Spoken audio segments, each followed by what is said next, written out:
Assalamu alaikum. Good morning, good afternoon, good evening to all our participants joining us tonight.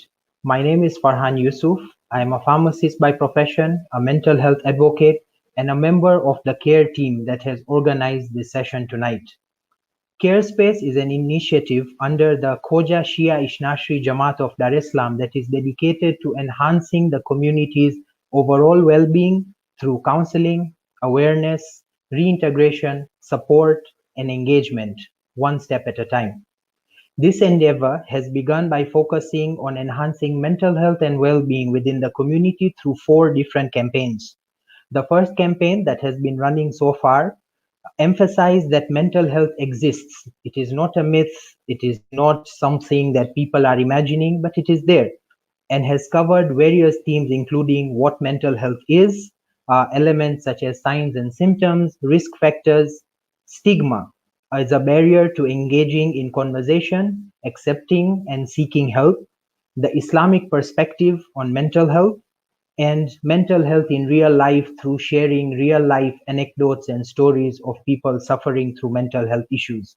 You can join and visit our social media handles, carespace.ksij, at Instagram, YouTube, and Facebook to see more about this campaign. Today, we invite you all to engage in the culmination of our first campaign with looking at how to start the conversation around mental health within our communities, within our households. And we will be doing that with Sister Berak Hussain. Sister Berak has an amazing profile when it comes to mental health. And while I try to introduce her, I'm sure I will not do justice to everything that she does. However, I shall try. Sister Berak is a Canadian Iraqi registered psychotherapist practicing at the Health and Counseling Services at Carleton University for the past 13 years, where she helps students from all sorts of backgrounds through issues ranging from anxiety, depression, stress, culture shock, identity challenges, suicide, relationship issues, abuse, and so much more. Outside the university, she is very famously known as the Muslim counselor and is a passionate public speaker in Muslim mental health, social justice, domestic violence, women issues, Islamic issues, and poetry. She does a lot of work and a lot of different discussions through those platforms. However, more specifically working with youths and parents through cross-cultural generational dialogues as well as motivational and mindfulness talks. Sister Berak continues to encourage people to reach their full potential with the motto of inspire, heal, empower. I'm sure we'll talk more about this, but for all those interested, you can engage with her through her different social media channels for more information on the great work that she does. Her handle is the Muslim Counselor, and this can be found on Twitter, Facebook, Instagram, and YouTube as well. Now, let's quickly jump to, the discussion that we have today, how to start the conversation around mental health. Sister Berak, in your experience, please tell us how to start the dialogue about mental health within our households and our communities. How can we encourage individuals to openly express their emotions, and how can we create an environment where people are comfortable to express themselves and their concerns? Welcome. Assalamu alaikum. Bismillah ar-Rahman ar-Rahim. Allahumma salli ala Muhammad wa ali Muhammad. Thank you very much for that warm welcome. And I'm sure it is very warm where you are right now. We are almost in the -20s here in Ottawa, Canada. And I'm sure in Dar es Salaam, it's nice and hot. What's the weather like right now? Oh, we are at 31, feeling like it's 36. So definitely nice and hot. See, we get the -36 around this time of year in February as well. So alhamdulillah, please send some of that warmth over. Thank you so much for engaging in these talks. And it's a testament, what you're doing is a testament to these questions that you are asking right now in terms of how do we begin to talk about this conversation in our community? How do we begin the dialogue? And just a little bit of a background, this is not something that we have been able to talk about, let's say around 5 years ago, right? In the Muslim community, we did not speak about mental health openly as we are now, to the point where we're having programs, cross-Atlantically like this, cross-continental like this, in a way to be able to reach out to those who need it. A few years ago, we started really talking about mental health after a suicide took place in our community. And yes, just to be aware, as we're talking about this, to be aware that we will be discussing sensitive topics, and it could very well trigger you. And if you've had a past in relation to abuse or mental health or anything like that, so just be aware, and inshallah we'll talk about how to get in touch with somebody to get help if you do find yourself triggered. So we started this initiative of Surrounding Islamic mental health awareness 5 years ago after an incident took place in our community where 2 young men took their lives, and it was very devastating to the young people around it. This is something that is unheard of: depression, anxiety, and suicide. Who does that? So with that, it was more of a reactive response, which alhamdulillah now has been more of a proactive approach that we're taking in terms of pushing the agenda out there. So through Serenity, through the Muslim Counselor, through my clinical work, we have been able to successfully, I would say, to the point today where we are comfortably talking about mental health, whereas before we were not able to. And it's now trickling into the other communities around the world, as we see here with today's program, to be able to start the dialogue. And to start that dialogue, it requires an understanding in terms of what mental health is, what wellness is, what psychology is.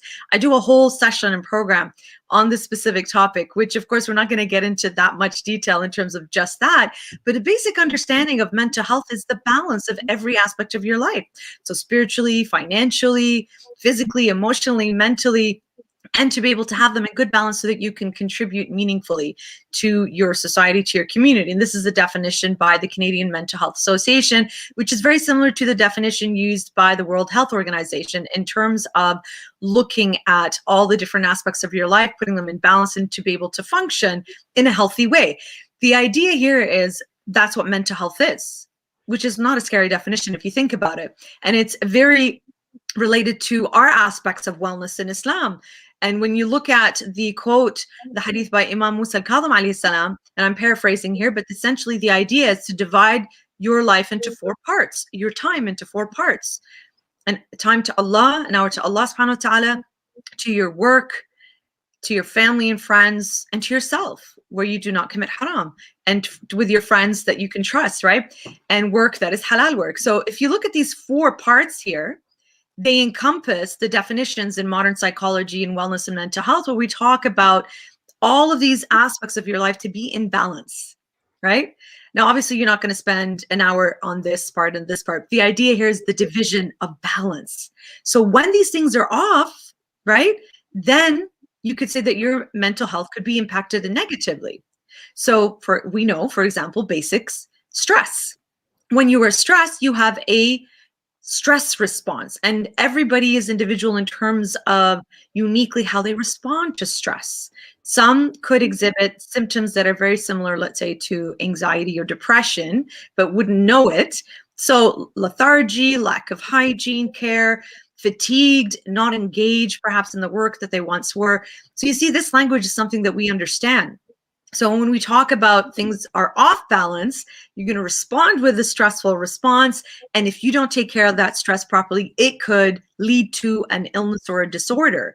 Now, this is something that you can apply to physical health. If your physical health is not taken care of properly, of course, then you're going to get sick. Your immunity is going to go down, and you can have a slew of health problems. So you see the connection right there with physical health and mental health.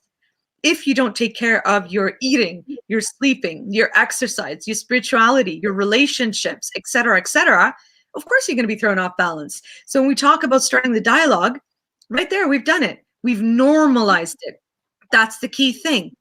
When we talk about stress and stress response and how our bodies respond in the physical and the mental perspective, that right there is a language we can understand. And when we use examples from the Quran, the Holy Quran, and the Ahlul Bayt and the Prophet sallallahu alaihi wasallam, you see the linkage right there, especially in the Muslim community.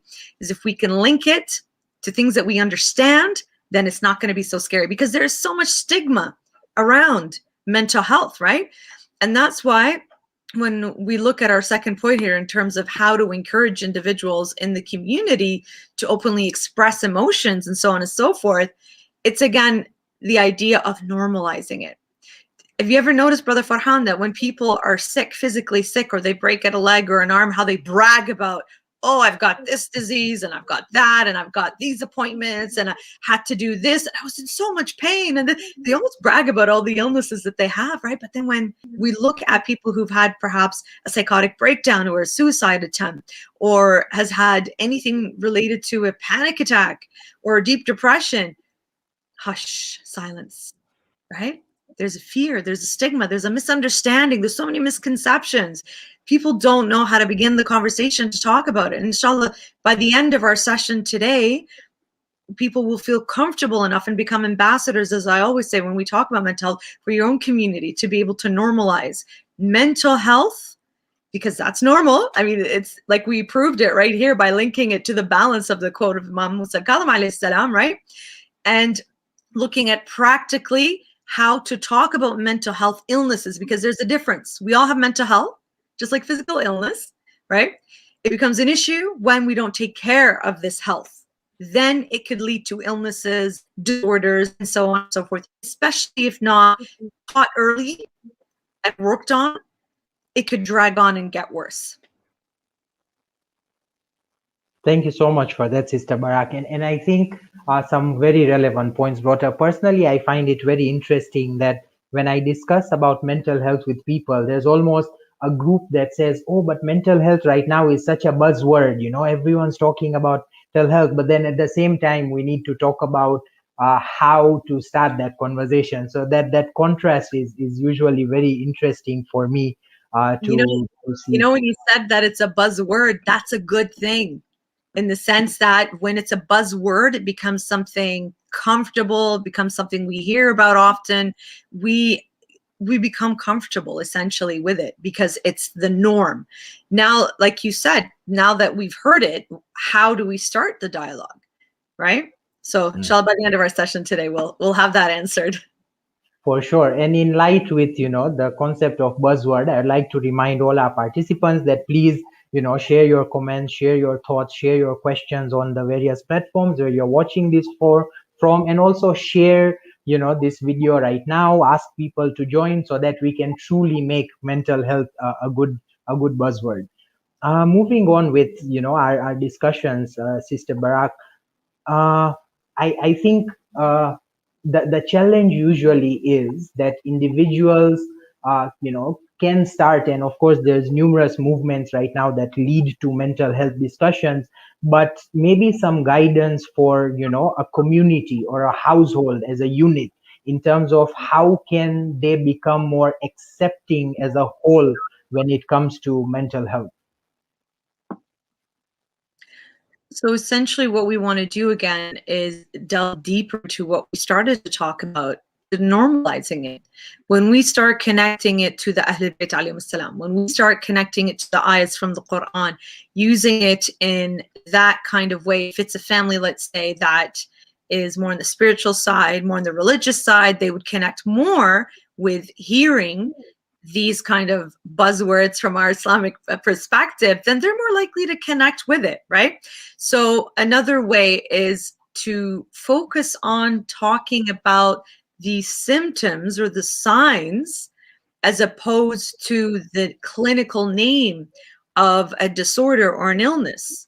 So avoiding words such as depression, anxiety at first, right? Because then that's how you push people away, is using scary big words that they don't want to be associated with because of the stigma and because of the shame around it that's involved, right? So using words that are connected to them, but are safe words. So for example, when we look at the word anxiety, we're not going to use the word, but we're going to look at its symptoms perhaps, right?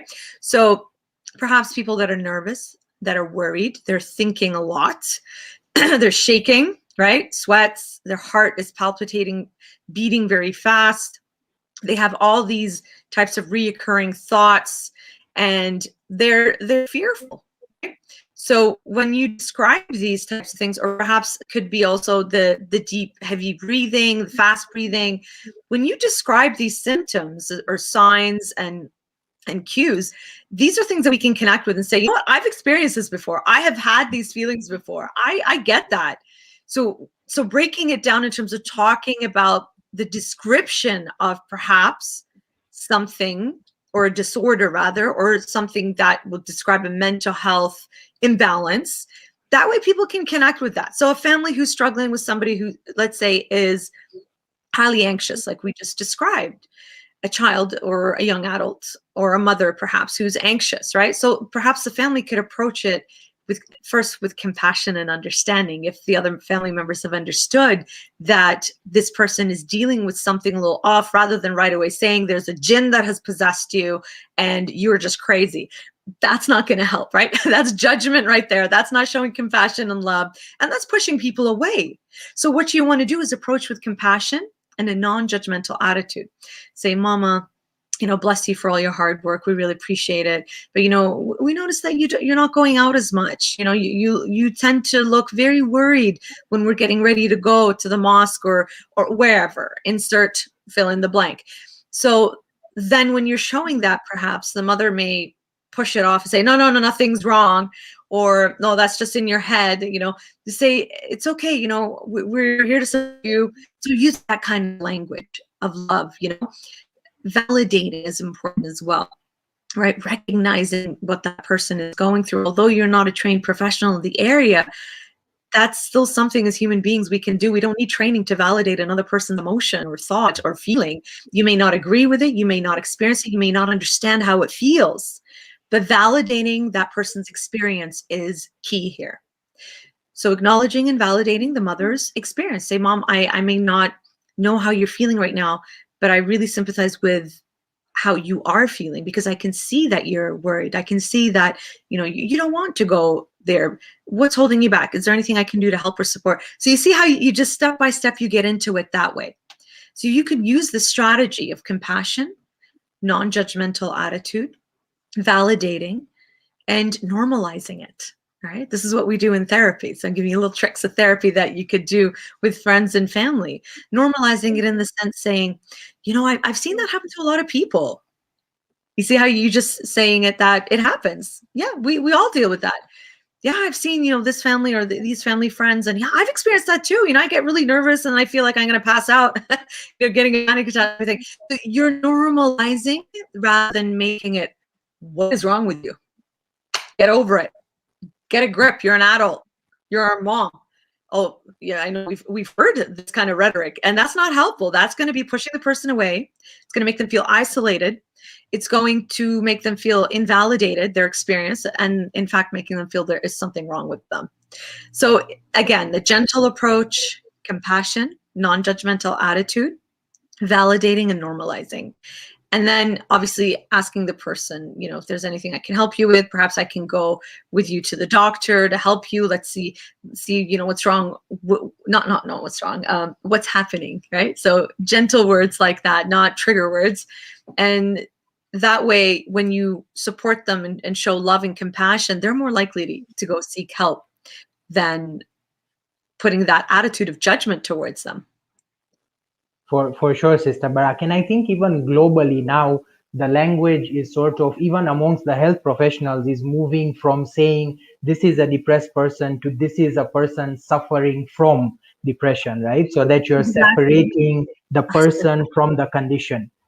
That's key right there. Good for you, brother, for noticing that. Thanks for bringing it up. You are not the illness, right? That's the thing. You are not that illness. For example, somebody who's diabetic, right? We describe them as they are diabetic, but does that truly identify who they are? Does that encompass who they are as a human being? No, it's not. So somebody who's dealing with depression or anxiety, labeling them as depressed or clinically depressed, that's just a technical term. We know how to do the treatment, but that doesn't define who you are as a human being, right? It defines perhaps a stage in your life right now, right? It defines and describes a process that you were going through. You were separate, and we actually use that, especially in narrative therapy, where we talk about storytelling and using metaphors, where we separate the illness from the purpose and the person, and it's very empowering when you do that. When you're able to separate the disorder, the illness, the technical clinical term from the actual person, because you are not that illness. You are living through it. You are experiencing it, but you are not defined by that illness. Absolutely, great point, brother. Ahsan. So, Sister Barak, I think next what I would like for us to discuss is certain special groups, right? Because I think they are, sort of somehow missed out when we have some of these conversations. And I think first of all, I'll start by asking regarding how can we specifically support men, because I think there's I think the challenge as far as expressing emotions and all of that is concerned is probably more pronounced within the male gender than it is in the female gender. So what are your thoughts on that? This is one of my favorite discussions that I have when I do my mental health 101 program. And when we get to the gender variances, you can see how people are quite interested and engaged in this discussion as well.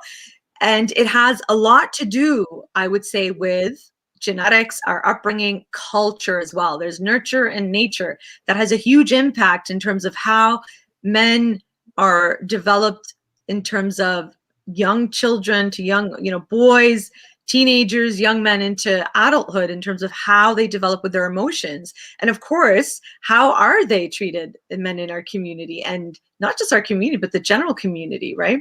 In terms of boys don't cry, right? Men don't show tears, and you should not express emotion like that, which is very ironic considering that in our own culture of religion, in our own history, the great warriors of our religion showed emotions. The great men of our religion showed emotions, right? And these are men in which our community, especially the Muslim Shia community, really respect, right? And really look up to. And when it comes to emotion, for some reason, they don't really connect with that. So this is something we need to normalize. Use this example often in terms of when we take a look at the prophets. For example, Prophet Muhammad sallallahu alaihi wasallam, he showed grief, right? He showed grief when his son dies. He showed and expressed that grief. There are stories about how he was sobbing in grief over his son. We know how he showed openly his emotions when his wife, Lady Khadija alayhi salam, passed away, right? We are very much aware of this, yet we don't normalize it, that this great man himself normalized emotion to expressing grief and sadness. And he showed that, right? And he's the model, he's the ultimate model that we look up to. And here he is with these small examples over great tragedies in his life where he expressed emotion and made it normal to show that publicly as well, right?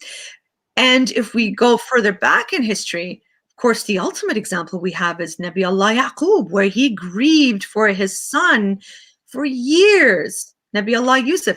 And what was interesting here in this story is that we know, and he knew, that Nabi Allah Yusuf was alive, and yet he grieved to the point where his eyes became blind. He lost his eyesight over his tears and grief over his son who was alive, yet away from him, far from him. This was a great prophet who expressed grief in such a deep way that it impacted him physically. Yet he still continued to live with the hope of seeing his Yusuf one day. And we've seen, of course, the beautiful series, and I highly recommend young and old to watch. It's very appropriate, meaning there's no weird scenes that we see in most Western movies, even the prophetic religious ones for some reason. But this one is beautifully done. And of course, you can watch it with your children. I watched it with my daughter this Shahr Ramadan that passed, and she absolutely loved it. As soon as we finished, she said, "Can we watch it again?" I'm like, "We can," just not immediately. But you see how the men here, great prophets, expressed emotion. So this is examples, small examples. And of course, when we come to the stories of Imam Ali alayhi salam, how much grief did he show over Lady Fatima alayhi salam and his unborn child Muhsin? He showed that, and he normalized that grief as well. We take a look at Imam Sajjad alayhi salam, how he expressed his emotions and grief over what happened in the tragedy of Karbala to his family. We look at Imam Hussain again. Of course, these are extraordinary circumstances, of course. But you see how grown men here publicly displayed emotion, tears, vulnerability, right? We see also with Al-Abbas alayhi salam, where he also expressed his grief of not being able to get water to the children and the women as he had promised, and leaving his brother, so to speak, right? Again, I emphasize, of course, these are extraordinary circumstances, these tragedies. And, you know, we're not saying we cry only in times of tragedies, but it's okay to show emotion. The point here is that these great men showed emotion, right? And linking this now to, let's say, our gatherings of majalis, right? And during these majalis, are we not encouraged to show emotion and tears? We're saying al-buka, the tears, the crying, right? We are encouraged to show that. And you see that men crying in these majalis. They're showing grief over what happened to the household of the Prophet, of course. Now, let's apply this to daily life, right? In terms of showing emotion. Well, it's proven right there is that you're allowed to show emotion. It is encouraged to show emotion over tragic situations to learn and grow from. Of course, just crying and not doing anything about it, that's not going to be helpful as well, right? And this goes for both men and women, right? When you're dealing with grief and loss and tragedies, there is a time for grieving. I have to link it to the passing of Sayyid Muhammad al-Musawi in London, who recently passed away this week after a strong battle that he had with cancer, which unfortunately he was returned to the heavens. And the family and the friends, because it was such a deep grief for them, they actually showed the funeral procession, because these days with the pandemic, of course, it's been very different with family and friends that have passed away in our communities. And what we've seen is that there has been public recordings, you could say, of lives of the majalis, so people can join in the azat from far, right? So we see here, and I was watching it yesterday, and or was it on Friday? I forget what day. Yes, on Friday, and it was so heartbreaking. At the same time, sharing that grief from afar with the father, the mother, the family members, and the father openly expressing his grief, openly love him, you know, and beating his chest, and the women as well around.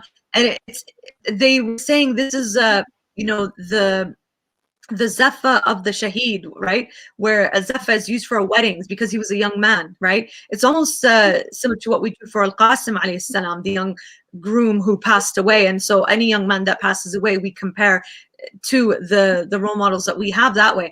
But watching that expression of emotion, of the grief of the father, you feel, when you see that emotion is contagious. You know what I mean? Just even if you're not feeling it, when you really hear people around you who are crying, who are in tears and emotions, you can't help but connect with that. Just like how anger is contagious, happiness, smiling, right? Grief as well. So I know this is a long answer, but this is part of how we tackle these struggles in our community, is by normalizing it and connecting it to what we know already. So let's go a little bit more into terms of the modern way of how we deal with this in terms of normalizing these challenges with gender, is to also understand psychologically, right? We understand that, and you know, this is something that not just psychology, this is something when I have this conversation with groups in different communities around the world, they say the same thing, is that, you know, men are taught not to show that, and also men, when they are struggling with something, they don't talk about it. Wouldn't you say, Brother Farhan? And women, what do? When the stereotype is that we like to talk when there's a problem, there's an issue. You could say, well, that's a generalization, that's a stereotype. But essentially what we can see here is that it is quite common, right, across the genders, that we see these generalizations. And then of course you have some women or men who say, no, I am the opposite. That's fine. But generally we have that. Women, when they have an issue, they like to talk about it. We get it out, right? We cry, we laugh, we call our moms or sisters, friends, or whomever, you know, and get it out. That's how we process challenges. Men, on the other hand, tend to keep it quiet to themselves. And it does have to do with what we just spoke about in great detail, the community, the judgment, and you have to be tough and manly and not talk about things, right? So we can see that in the last 5 to 10 years, there's been a shift with that, where there's a lot now on men's mental health. men's emotion, expressing of emotion. And I know in the last few years we've spoken in great detail when connecting it to the Majalis and vulnerability. People are like, oh yeah, that makes sense. Yeah. You know, yes, Yeah. Prophet Yaqub, yes, Prophet Muhammad, yes, Imam Ali, yes, Imam Sajjad, you know, how that, and even how Imam al-Mahdi Ajjalallahu Ta'ala Farajah Sharif, it just popped in my mind right now. He says, well, we cry tears of blood for you, right? So what does that show you? This is a man, a divine man, expressing, normalizing emotion of love towards a person, a cause, right? So this is normalizing it. So let's go back to what I was saying here in terms of what we have now is, and we talked about quickly how men and women express emotions differently, and it's because perhaps our nurture and nature and what's encouraged around us. There's this great photographer we have in London by the name of Brother Hamid, Hussam, and just if you want to put up his page here, so Hussam al-Din. And he, a few years ago when I was in London at the Muslim Vibe office, he popped in and he was talking about this project that as I was, you know, doing my own project with the team, I left it and was listening to what he had to say because I found it fascinating. And we're going to put the link here of his project that he worked on in terms of looking at normalizing. That's his Instagram page. And if we could also have his webpage, specifically the link of what I'm going to talk about right now, where he had this project called Men Do Cry. Right? And in this project, what he tried to do is he took a look at tackling the often unrecognized subject of male emotional expression. So he captures images of young men of diverse backgrounds expressing themselves where men do cry. And it is such a powerful display. And I'm going to show you some pictures here right now. I don't know if you guys can show the pictures or not. We have the links there, but I'll show you here. So what he does here is that this project was an attempt to artistically convey the archetypal behaviors within masculinity. So he specifically with consistent physical and mental strength, stoicism, and career success, often tied to the traditional idea of being the primary financial provider in a family, right? So the glorification of these ideas and the imagery enshrouding them on social media can potentially impact the health of all the subject to it. So what he does here, he brought men from different walks of life who were daily confronted by these toxic ideas through their work or social lives. And the project sought to show vulnerability and depth of character by opening the public to the private sphere, revealing the external reality of internal pressures. So this project hoped to further encourage the dialogue, which is what we're doing today, concerning mental health. So as a society, we are prepared within the right resources to handle the reality of our friends and family's hardship, to take care one of each other with love and empathy. So this is what they had written here, and I'm quickly going to show you now. Oh, perfect. Thank you so much. So if you click on the gentleman there that's looking down, no, if you go back down, no, go back down. Yeah, click on, actually, if you go to his website, go back up. We're being very interactive now. Go click on his link right up there in the bio and click on, this is what we were talking about, technical issues overseas, right? Yes. Okay, while that is loading, I'll just show you here what I'm talking about. So if you go under personal work and Men Do Cry, personal work and Men Do Cry.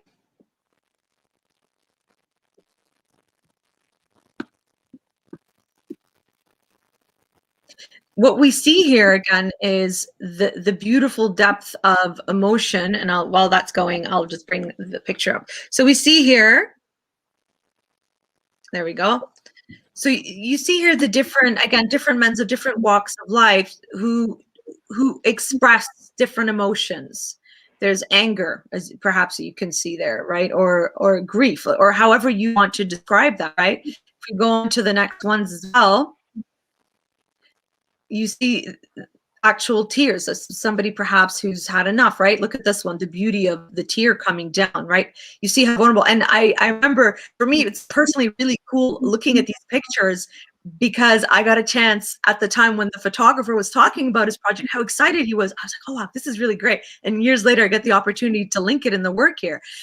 So the photographer, brother Hussam Hamid, rather, he was talking about, I keep messing up his name, Hussam, forgive me, brother, Hussam. So he was talking about how he would be telling a story, a personal story, and talking about it with these brothers, and they would then describe how they felt with their facial expressions, so to speak. And so you see here, this is a beautiful, beautiful example of normalizing men's emotions and expressions, and done in the beautiful art form of photography, and using a language, the medium that we understand of social media, right? So I highly recommend you look at this, and really, especially young men out there, the men in our communities, to connect with that. I think we've done a really good job of explaining how we link it to our faith and our religion, and how expression, of emotion is encouraged at times, and how to manage it and how to deal with it in healthy ways, right? It is there in our faith as well. We have the gatherings that we do express during Muharram and Ashura and Arba'in and other Majalis throughout the year of the Ma'sumin. But into everyday life, I think it's important that we normalize. It doesn't mean that you're not manly. It doesn't mean that you don't have strength. In fact, it takes great courage and strength to express emotion in a healthy way, of course, to connect with people and ask for support and help, or accept it, right? So again, thank you so much for sharing that. I think it makes it very interactive when we do that. And I encourage my brothers and sisters absolutely to check this work out, and especially the brothers, to check it out and look at it in more detail, and to connect, right? The key thing is to connect with that. So wrapping up this question, I think this is a great opportunity, this project right there, to explore emotion and even show it within our communities. Whenever we talk to young men in our, let's say, our scouts groups or the boys youth clubs and groups like that, is to connect with them and show them this and say, these are men within our communities of different cultures, different faiths and backgrounds, from the streets all around us, who are very courageous to show that and link it to how we talked about it from our historical stories that we have. Normalizing it is the key thing here, my brothers and sisters, right? And we do have now, I know in the general community, groups for mental health groups. I know we have it on the campus that I work on, where men have the safe space to talk with each other, or they seek a male counselor as well, which is why I encourage a lot of young men to get into this, especially if you have an Islamic background studies, and you can link it to spirituality, psychology, and mental health, which is now becoming the thing in our fields. Then you can see how beautifully linked it is. Islam, psychology. Of course, there are lots of fields in psychology that contradict us, but we don't follow that. Just like how there's different schools of thought when it comes to Islam, right? We got the different schools of thought. We also have different schools of thought in psychology. So we pick the ones that are encourage and complement our Islamic studies, right, so to speak. And also, we want to also understand that we want to use the holistic approach. So when we're looking, for example, at existential holistic psychology, that is the school of thought that I tend to follow a lot.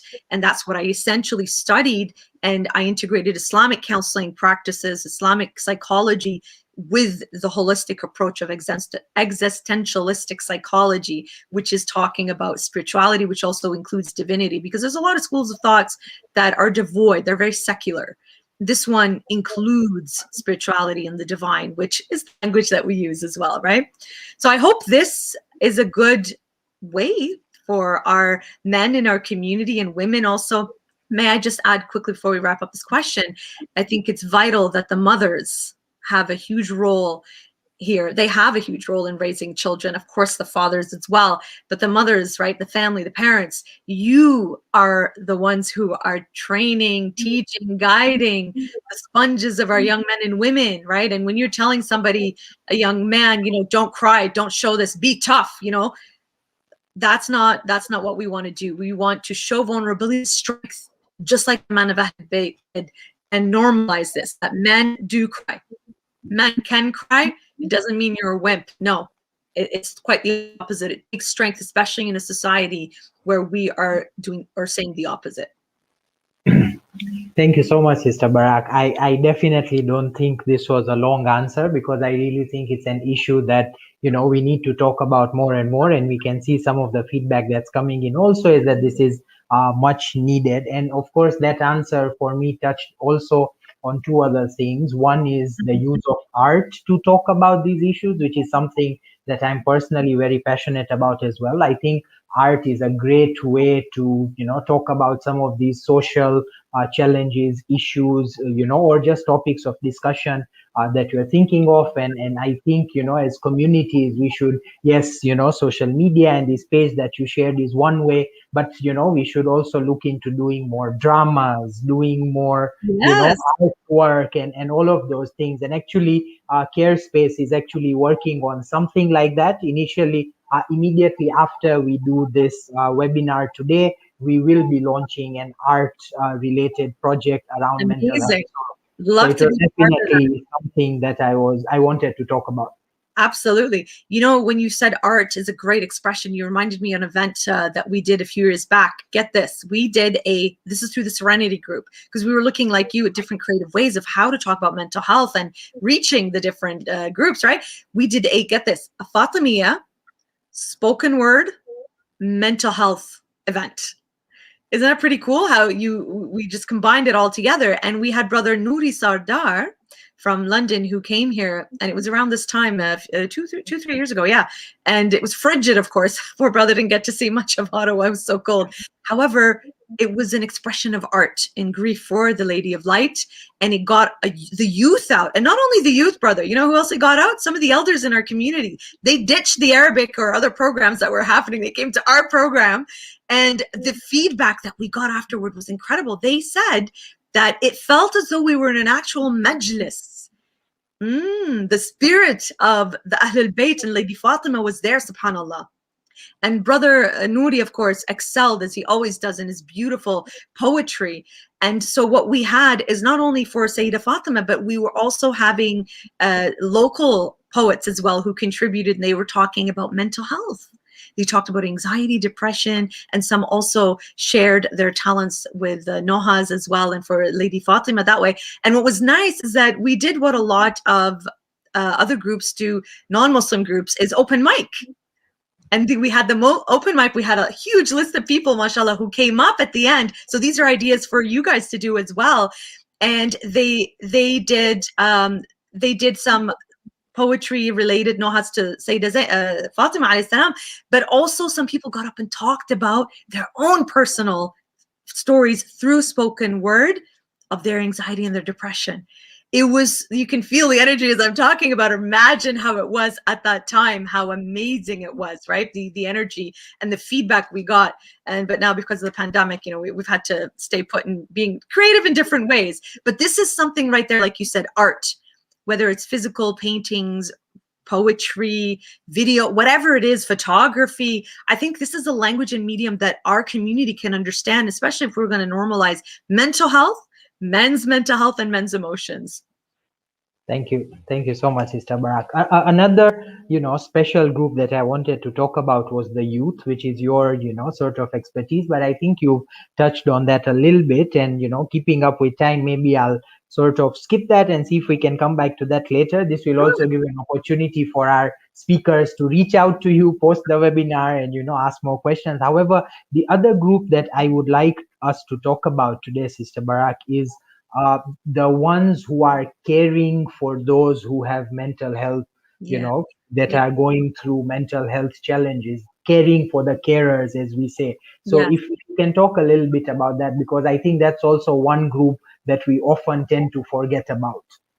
Bless them. For those caretakers, I mean, we can look at it also for families and friends who take care of people who have physical challenges, right? Same thing when it comes to the mental challenges of living with somebody who, let's say, is bipolar, somebody who has severe depression or eating disorders, and all sorts of issues around that. Of course, don't forget the families who are living with abusive partners, abusive other family members, and how that impacts mental health, right? So those caregivers, so to speak, have to, thank you very much, Sister or Sayyidah Dala, for the creating platforms.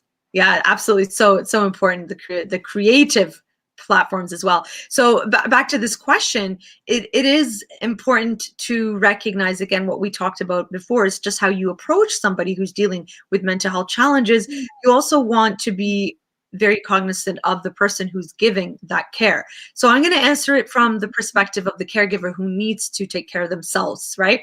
It's like the example that we use of the airbags that come down on the plane, right? Where they always tell you, put it on yourself before you put it on to the person or your child. Same thing here as a caregiver. You cannot really help anybody unless you yourself are taken care of, right? There needs to be boundaries set around you. Yes, you are taking care of this person. Yes, you have to perhaps deal with their outbursts of if they're dealing with bipolar, when they're in the manic stage, or when they're dealing with their deep depression, when they're in their low. And it takes its toll. It takes its toll on you. So it's really important to set boundaries around yourself as the caregiver, right? Because it can get abusive sometimes, right? And it can really tire you out and drain you. So you have to set boundaries in terms of how you're going to help and support this person, whether it's, helping them with their medication, whether it's going to them to the doctor, right?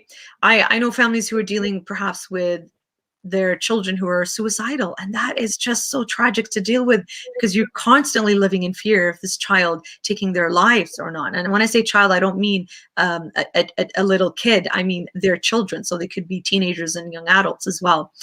And we have to be very open about that. And recently we did have a young man in our Muslim Shia community from the Khoja community who did take their lives, and they were dealing with severe depression, God bless them, and bipolar. And, prayers to the family. I know the family as well, and my love and prayers to all of you on this tragic loss. And God, I can only imagine, God give them strength, how they've had to deal with that, the whole family. And see, us talking about it like that in a place of compassion and non-judgmentalism, I think it really opens up the dialogue to how we can try to be more preventative and show support to the caregivers, right, as well, and not just the people who are struggling. So to the caregiver again, there's only so much you can do. In the end, that person who is dealing with the illness, they are going to be responsible for themselves, right? The choices that they make. And that's really hard to hear sometimes. And I'm saying this from the families that I've heard from. I attended a conference a few years ago where it was for families who were dealing with members of addictions and mental health problems. And I remember a mother and father, God bless them, who stood up in the auditorium, and they said that we had to kick our son out of the house after years of trying to help him. And he had addiction issues with alcohol and drugs and severe depression, and yes, self-harm and suicidality as well. And they said it broke our heart, but this person was just not heeding anymore anything that they would do for them. And it was so hard to see them in tears, but they said, we did our best. And that's the thing right there. There's only so much you can do. It your absolute best to support, to clothe, to feed a young adult that's still living in our homes. And I know in our culture is very different when it comes to families still living together, even after a certain age or marriage. So it doesn't necessarily apply to us in that sense. For this family, which was Canadian and Western, as soon as somebody's 18 or 19 or 20, they tend to move out and go on their own. So it's a different culture in that sense. But the idea here is that this young man was living in their home for years because he was incapable due to the addictions and his mental health issues. And he went to rehab. He just didn't do in the end what he needed to do fully to recover at that point, which is the point where the families kicked him out. And they said, there's only so much we could have done. We felt that perhaps by doing this, it will wake him up. And sometimes you have to, I guess, cut ties sometimes in the end when it becomes so overwhelming. Now, I'm not encouraging this. I'm not sharing this story to encourage people to cut out family members right away because they are dealing with mental health issues. No, this was a specific example that I'm explaining what happened. The idea again here is that for their well-being and mental health, they sacrificed for that child of theirs, the young man, and he wasn't doing what he needed to do to take care of his mental health as well. And that's another thing, my dear caretakers. When we say there's only so much you can do, it truly is that. because you cannot help other people if your mental health is off. And I hear this often with people who are struggling with family and friends, like, what do I do to help them? I've done this, I've done that. And in the end, we take a look that they are probably enabling the bad behavior or the addictive behaviors, or somebody goes on a high in their manic state or a low, and they're not taking their medication, they're not going to therapy, they're not doing what they need to. They are almost placating them. You see what I mean? Like they're enabling this behavior. Caregivers can be enablers sometimes without being aware. So it's really important to be aware of that as well. If you're constantly giving your child who you know has an addiction problem money, what do you think they're going to go do? You feel that guilty if you don't give them money for what they need, but really that's enabling the addictions. You see what I mean? So as a family, we can definitely work together to help. But at the same time, in the end, especially if it's a young adult, there's only so much a parent, a caregiver can do. Now, don't forget also, you are not their therapists. You are not their therapist. So it's really important to set those boundaries and make sure the therapist does the therapy work. You are there to give compassion, understanding, support. And I hear this a lot from, let's say, students that I work with, where they say, oh, my mother, my father, my sister, very supportive. They, they help prep my food, or they take me to the doctor. They give me a space to cry and talk about things and work things out. They're very supportive in terms of, what you want to do. We're here behind you. Again, my caretakers, take care of your health. Make sure that you're eating well, sleeping well, exercising, setting boundaries, especially with the person that you're living with. Now, just quickly before we finish this question, when it comes to abuse, that's a different story. And perhaps we can talk about abuse one day at a full extent, but there's definitely linkage when we talk about mental health and abuse. People who are, let's say, who have, like we said, a bipolar or another common disorders, personality disorder of borderline personality disorder, which shows very highly exhibits abusive type of behaviors or similar to narcissistic behaviors of the abuser, that can really take its toll on people. There's a really great book. See if I didn't get it ready, so I don't know if I have it here. I don't see it here, but I'll give you the title. So it's called Stop Walking on Eggshells. This is for the caregiver. So if you want to type that out and put it there, Stop Walking on Eggshells. This is a wonderful book for family members and friends who are dealing with people with personality disorders, such as borderline personality disorder, specifically that. And so this book gives great guidance to the caregiver of how to deal with this person, how to understand. So caregivers need to have a better understanding, learning about the illness or the disorder, right? Learning how to support them. Thank you very much. You guys are amazing. So this is the book that you can order online. I highly recommend it. I've read it cover to cover. I recommend it to my patients and clients. And I've actually worked through the book with some clients that I have one-on-one. And you know what I've seen with the caregivers or the person who's living with them? Such relief when they understand that it's not them.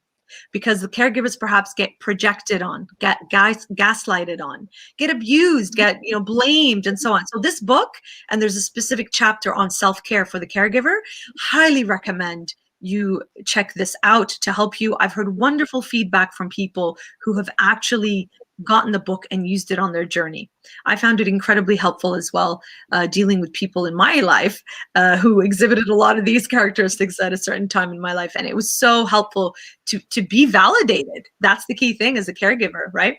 Whether you're being abused or you're just feeling drained, just to feel that you're not the only one, right? That it's normal and it's common to feel a certain way. So this is an excellent resource that I highly recommend for my brothers and sisters who are dealing specifically with this type of disorder in their life. And some amazing chapters in there, especially on self-care. So I hope this answered the question for our caregivers, inshallah. Yes, it did, Sister Berak. Thank you so much. And I know something that, we often hear about is that you can't fill someone else's glass if your own is empty, right? So you need to make sure that your own glass is full. Glass. Absolute beautiful analogy. I love using metaphors when it comes to therapy, and this is one of them. Fill up your cup. That way you can help others. It's so important to take care of your mental health. Ahsantum. Yeah. So I see we're running out of time. We also have a few questions on the comments. We might go over just a few minutes because clearly It's a very engaging discussion. Sister Barak, something that you already touched on, and you shared this wonderful resource. I guess the next thing that I would want us to discuss about is, okay, so we've started the conversation, and people are talking about it, but many a times another challenge after starting that conversation is people don't necessarily know where to look for support. So what can you say about that? What sort of resources are available? What sort of bodies can people discuss with from your experience? If you can help us with that. All right, so I'm going to do a one-on-one on who the mental health experts are. And I'm also going to plug in my Serenity group again, just because they're awesome. We're actually going to be doing a program on this. So keep on the lookout for those of you who use Instagram, Facebook. Go to the Serenity Islamic Mental Health Awareness, where we're going to get into more detail with a full program on who the mental health professionals are. It's coming up in a few weeks, inshallah. So to answer this question, it's really important to know who to go to and who the professionals are quickly. You have the psychiatrists, who are medically trained doctors in the area of psychiatry, which means they have a medical degree, they can diagnose, they can prescribe, they can do treatment, and they are specialized in psychiatric disorders such as major depressive disorder, bipolar, BPD, the borderline personality, like we said, as well as schizophrenia, and so on and so forth, right? So specialized disorders there. They have the stereotype of pill poppers, which means they just give you the pills and say, see you in 6 months. I've heard this from actual patients. So for my psychiatrist friends who don't do that, that's awesome. It's not just take a pill, see you 6 months. It's also the therapy and the work involved. And there are some amazing psychiatrists out there who do that work as well. We also have, well, thank you very much. No, that's not our page. So Serenity Islamic Mental Health Awareness. You'll find it. So this, you can use this as a resource for events where we talk about, if you go on our Facebook page, we've had previous events that have been recorded there. Oh, by the way, including the Fatimiyya with Brother Nuri Sardar. If you want to watch the whole program, it is there. All right, so psychiatrists, they usually tend to be covered by your medical insurance that's available. You have psychiatrists, psychologists. Psychologists are people who have done their PhD studies in psychology, either clinical or experimental. You know how we talk about research says or studies have, so these are the guys, the experimental ones, and they do wonderful research. I got a chance in my undergrad to do research that way to see what it was like, but I quickly knew that, no, I'm not going to be doing lab work. I definitely need to be in front of people and work, but I will use research to talk about that. Clinical as well. Thank you very much. Yes, so that's the Serenity Islamic Mental Health Awareness page. I highly recommend that you follow it for upcoming events that's coming up, inshallah. So, and you can see past events, awesome events that we've done in the past. So you can see what kind of mental health awareness work that we've done. So looking again here in terms of the professionals, so psychologists, they tend to be private in the sense that you have to pay for them, right? So they can be covered under your insurance if you have that private, like medical insurance, not the public ones in most places. And what psychologists can do is they can diagnose, but they cannot prescribe medication. They also can be specialized in specific areas, anything from trauma, anxiety, sexual abuse, addictions, whatever that you want. They can be, according to their studies that they have done, they specialize in different areas. Okay. Then you have psychotherapists. So I'm a psychotherapist, and we now have the title registered psychotherapist in my province of Ontario. Reason being that you can't just call yourself a therapist and give advice now, right? You are legally, just like psychologists and psychotherapists and lawyers and plumbers and medical doctors, you are under a regulated body that you are monitored, right? And liable as well to the public. So what we do, so we have completed graduate studies in different specialties and areas. We are the ones that do a lot of the psychotherapeutic work, and we don't charge as much as psychologists, as we have different graduate studies. So we don't hold PhDs, that's why. And we hold masters and part of regulated bodies. And so you would find us really anywhere, in universities and medical institutions, medical clinics, the government, wherever. Even people have their own private clinic as well, private practice.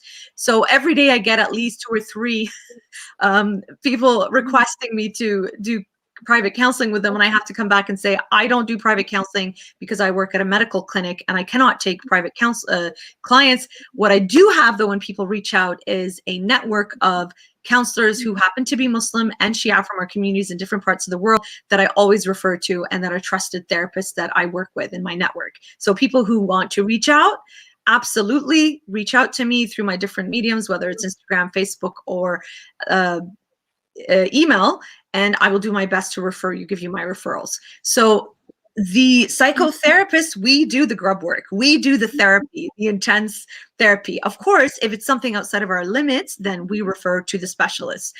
Because I work in a medical clinic, I'm at a great advantage because we have both psychiatrists, we have doctors, and so right away we refer to each other so we can approach it from a holistic perspective. Because a lot of the times when you're talking about who to go to, what to go, where to start, is we tell people, go to your doctor.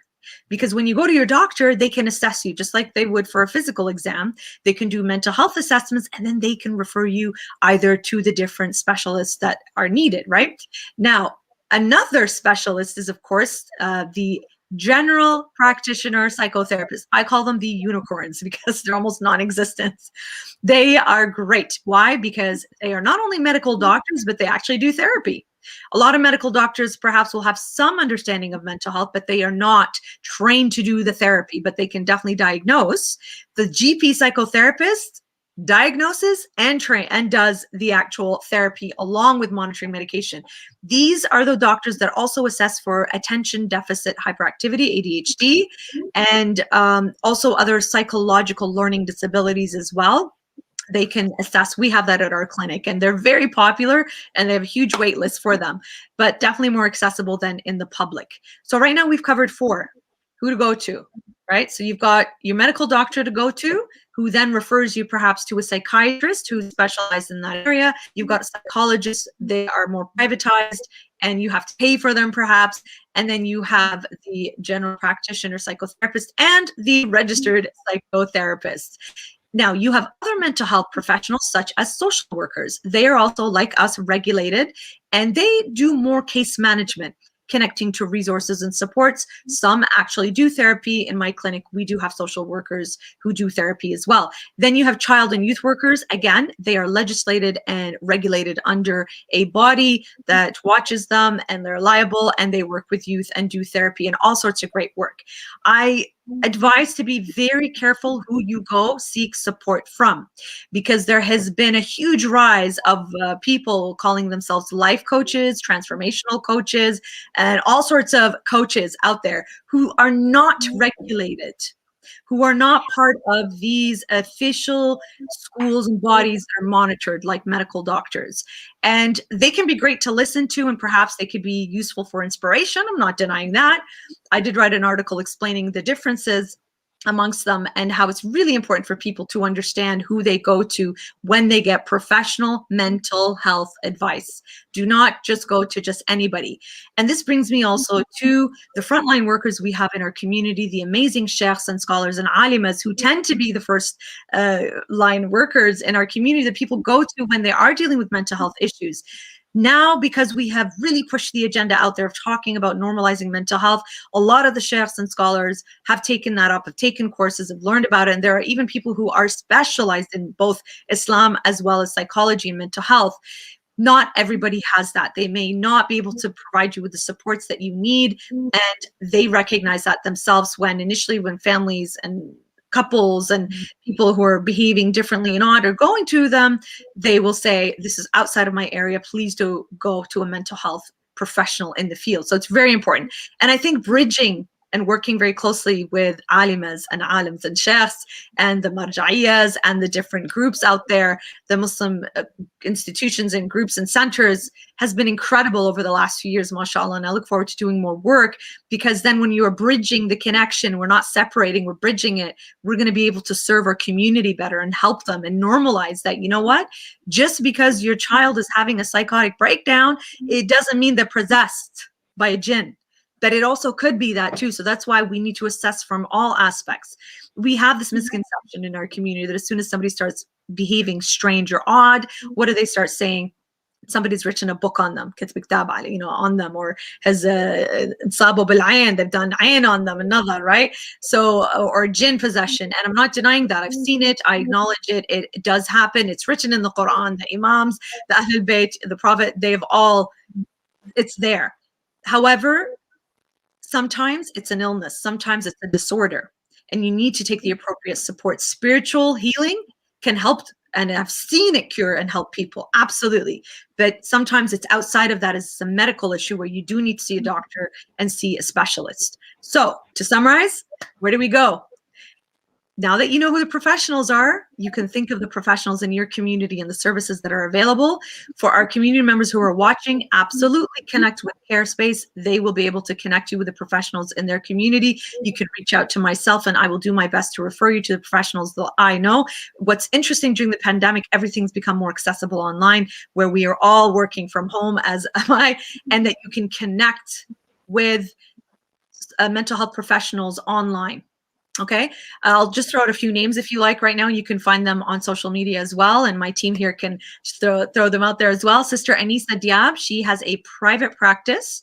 She speaks both Arabic and English, and is a Muslim Shia as well. She is located in the States, and she is wonderful and she's accessible, and she has a great new website that's accessible, and you can contact her and you could tell her that I referred you. You also have Sister Marzia Hassan. She's from the Khoja community in Toronto.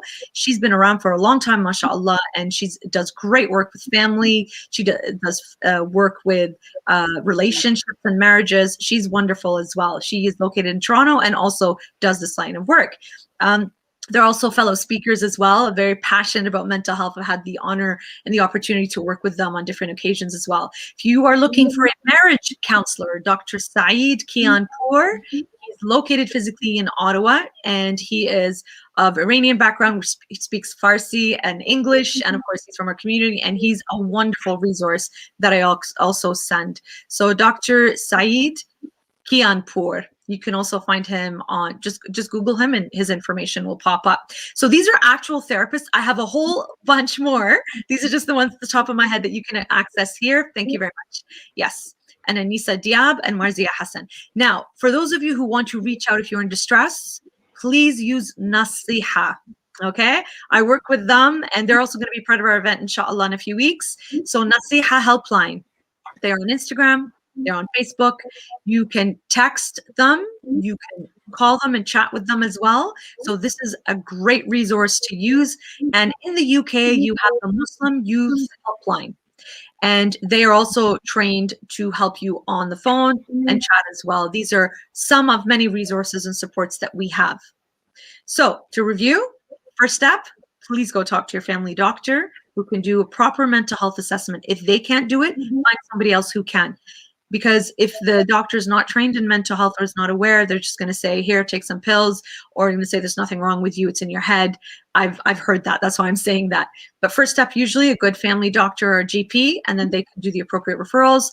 Or you can directly go to these resources that I have sent you to do consults with them. Some of them do free consults to see if you're the right fit. Yes, they are not free. It's their livelihood, of course. But if you have insurance coverage, then that will be taken care of. The Nasiha and Muslim Youth Helpline, they are free. You can talk to them, but it's not long-term. It's to help us, but they are Muslim as well, and they are very familiar with Shia and Sunni. So I hope that answers in terms of resources.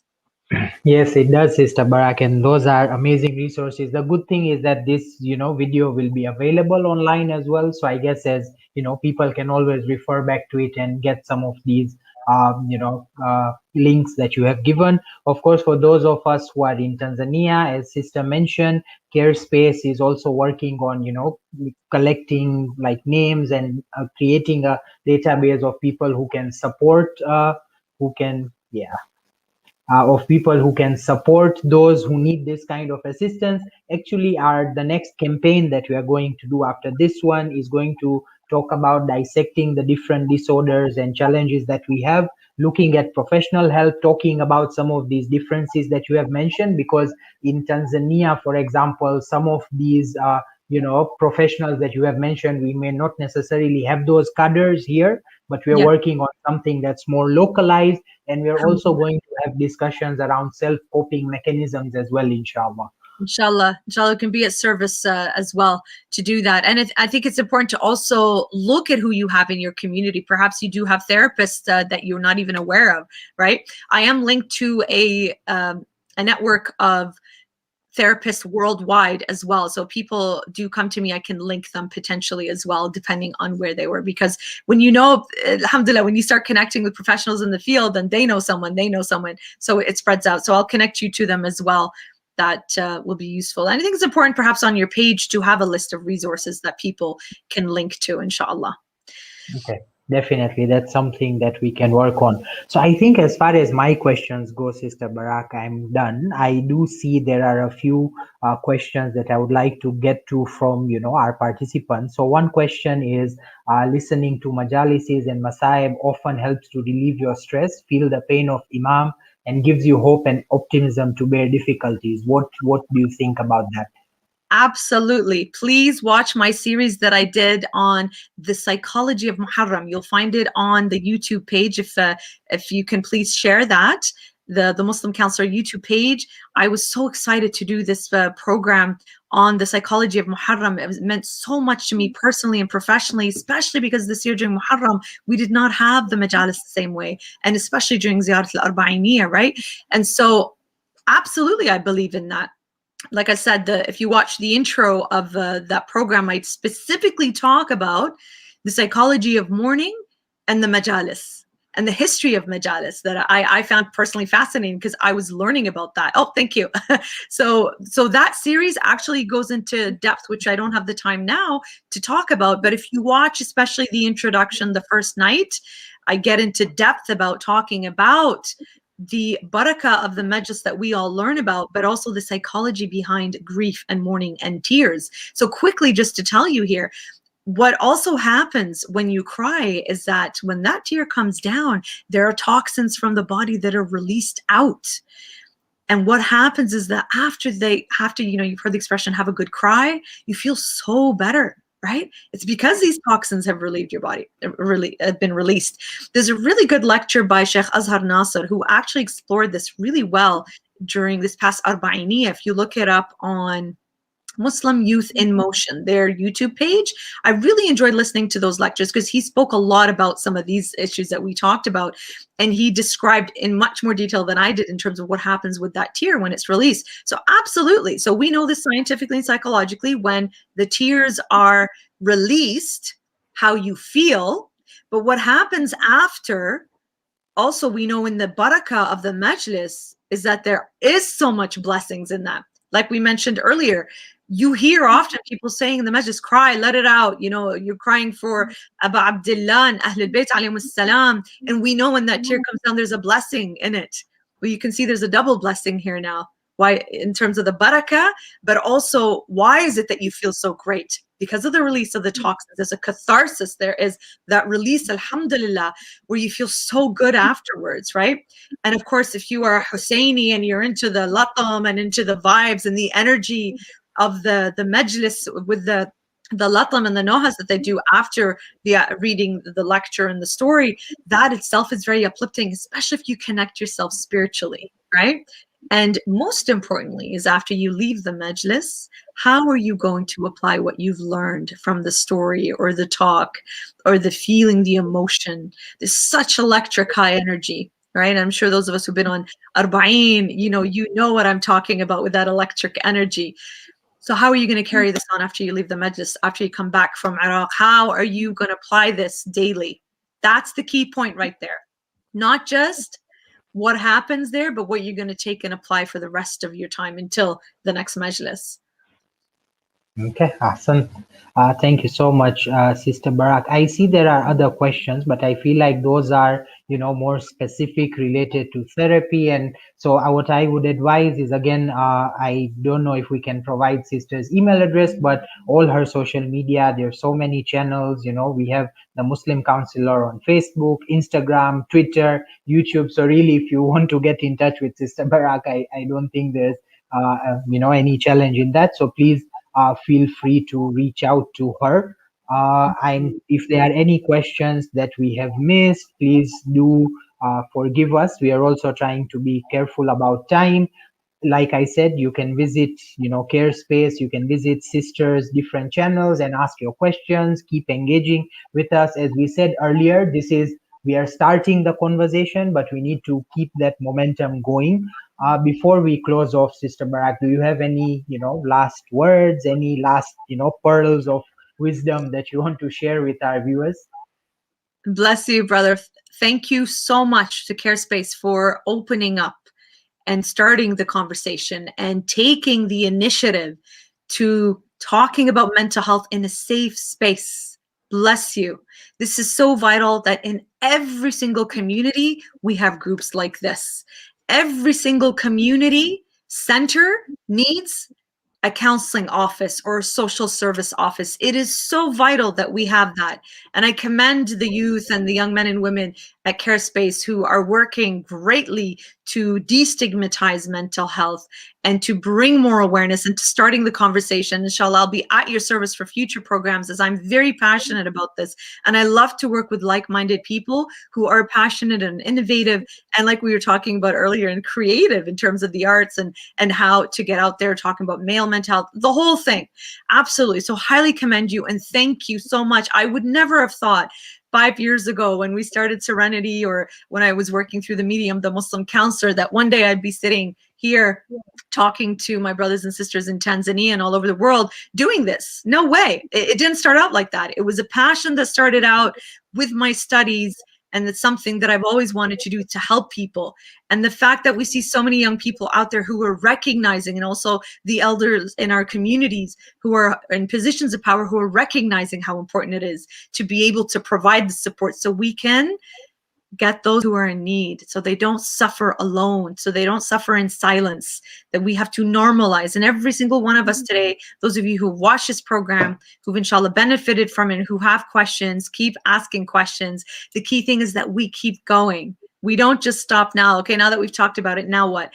Every single place that I've traveled to, whether it's in Australia, in England, in the States, in Canada, every single place, whenever we've had our 101s, and the 101, not just one-on-one, the 101 of mental health, my advice to them has always been, now that you've introduced it, how are you going to keep going, right? And doing follow-up programs and just continuing, not just a one-off, let's bring in a great speaker and talk about this and feel inspired and go. Well, what's the point of that? As in any speaker, any topic, right? It's important that we have consistency. And the fact that you have your group like that who are so passionate and feel and understand the importance of this, I commend you so much. And again, bless you, every single one of you, and anybody who is struggling. Please, we are here for you, inshallah. We are here for you, to support you. And if you have any questions, if there are other topics you want to talk about, right? If there's more things that you're interested, please contact Brother Farhan and the group, so that, I can see here somebody is saying here, I agree, we need to stop passing derogatory comments, because by telling neuropsychiatric patients they are possessed when a human, the best creation of God, it does not make sense. Absolutely. And this is compassion. And then we hope right now, inshallah, that this now is a start for us to continue, right? And I'm saying the same thing, I'm realizing, because I had something in mind and it just left my mind. But the idea here is that you are now ambassadors.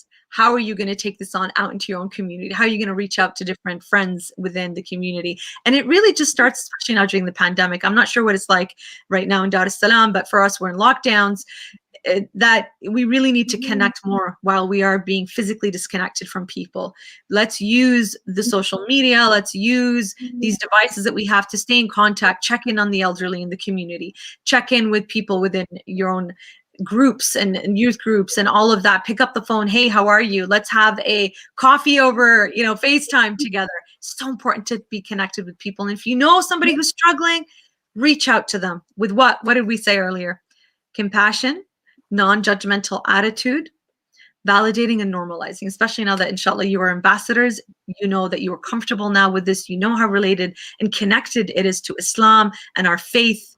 And of course, always connecting it back to the ayah from the Quran, Bismillah ar-Rahman ar-Rahim, Ala bi dhikrillah tatma'inna al-qulub. Verily with remembrance of Allah do our hearts find serenity and peace. And that is done through reflection. That's done through what, inshallah, what we've reflected on today and how we've connected with each other. And I encourage you to reach out and connect with the resources as needed. Thank you. Bless you all. Ma'jureen, inshallah. Thank you so much, Sister Barak, and you've been kind enough to also share your email, which we have flashed for those people who will want to get in touch with Sister Barak. Thank you so much to you for your time and all the wisdom that you have shared with us today. Thank you to all those who have listened to us, and thank you to our parent body and the CareSpace team for organizing this. It's been amazing, and as Sister said, let's keep the conversation going. Thank you, and hope you are all safe wherever you are. Inshallah. Take care. Assalamu alaikum.